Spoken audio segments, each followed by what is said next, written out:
Le fait d'amener ça dans les centres commerciaux, c'est d'amener la notion de divertissement. C'est quoi ça? On se rend compte que les habitudes de magasinage ont changé. Les gens vont entrer dans un centre commercial, savent où ils veulent aller. Il y a une destination plus précise maintenant qu'avant.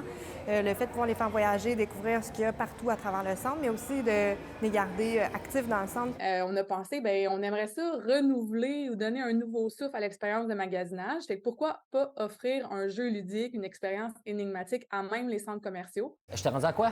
850? Il y a un lieu qui est identifié comme point de départ. À cet endroit-là, il y a une affiche sur laquelle il y a toutes les informations que tu as besoin de savoir pour débuter le parcours. Puis il y a un code QR aussi que tu dois scanner avec ton téléphone. Puis ça te donne accès au volet en ligne. Tu as des actions à réaliser, tu as des choses à observer, des choses à manipuler. Les dégâts observés concernent une ou des boutiques de musique.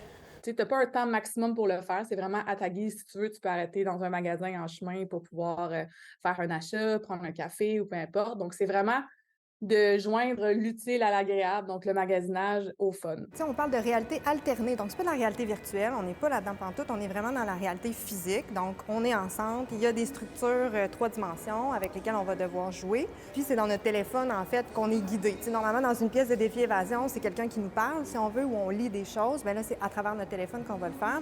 Oh, pelaille.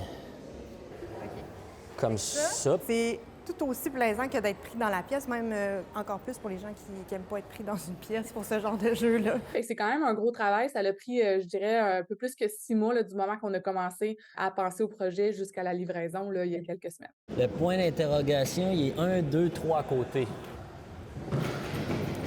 Ça peut tracer une lettre avec le symbole. Ah! Depuis l'automne 2022, on a retrouvé notre achalandage pré-pandémie. Mais c'est sûr que ça fait toujours partie de la réflexion de savoir comment on intéresse les gens à venir physiquement en centre versus magasiner dans la maison, dans le confort de notre foyer. C'est vraiment dans une optique d'attractivité, mais aussi de rétention des gens à même le centre là, pour plus qu'un magasin ou deux. Je viens de finir le jeu, ça m'a pris 26 minutes. C'est vraiment plus difficile que ce que je m'attendais. J'ai eu du fun, je me suis cassé la tête, mais j'ai réussi.